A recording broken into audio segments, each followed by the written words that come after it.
సార్వభౌమత్వ రేటింగ్లో జరుగుతున్నటువంటి తేడాలకు సంబంధించి పీయూష్ గోయల్ ఒక సూటి ప్రశ్న వేశారు ప్రపంచానికి. 7.7% వృద్ధి సాధించిన భారత్కి తక్కువ రేటింగ్ ఎందుకు ఇస్తున్నారు అంటూ ప్రశ్నించారు. ప్రపంచంలోనే అత్యంత వేగంగా అభివృద్ధి చెందుతున్న దేశం భారతదేశం. గత ఆర్థిక సంవత్సరంలో జీడీపీ వృద్ధి 7.7%. ఆర్థిక పునాదులు బలంగా ఉన్నాయి. విదేశీ మార్క నిల్వలు పటిష్టంగా ఉన్నాయి. డిజిటల్ ఎకానమీలో ప్రపంచానికే దారి చూపిస్తున్నాం. అయినా ఎందుకు జరుగుతుంది? వాస్తవానికి ఏంటంటే విదేశాల నుంచి ప్రభుత్వం అప్పు తెచ్చుకుంటే ఎక్కువ వడ్డీ కట్టాలి.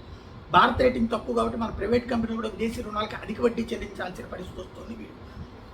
అలా వడ్డీ అధికంగా లాగడం కోసమే ఈ ఏదైతే పిచ్ కానీ మూడీస్ కానీ S&P లాంటి వాళ్ళు కావాలని భారతదేశానికి రేటింగ్స్ తక్కువ చూపెడుతున్నారు. ప్రపంచంలో టాప్ 1 డెవలప్మెంట్ రేట్లో జీడిపిలో ఉన్నా సరే పిచ్ మూడీస్ S&P సంస్థలు భారతదేశ వృద్ధి కథను, దాని బలమైన ఆర్థిక పునాదుని, సార్వభౌమ సామర్థ్యాల్ని సరిగ్గా గుర్తించడం లేదు అంటూ పీయూష్ గోయల్ స్పష్టం చేశారు.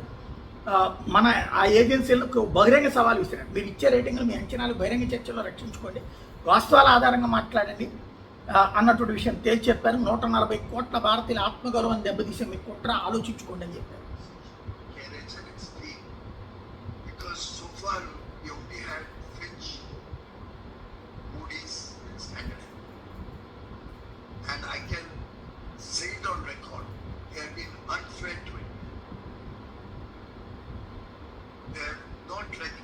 వాళ్ళ అన్ఫెయిర్ టాక్టిక్స్ని నిలదీశారు.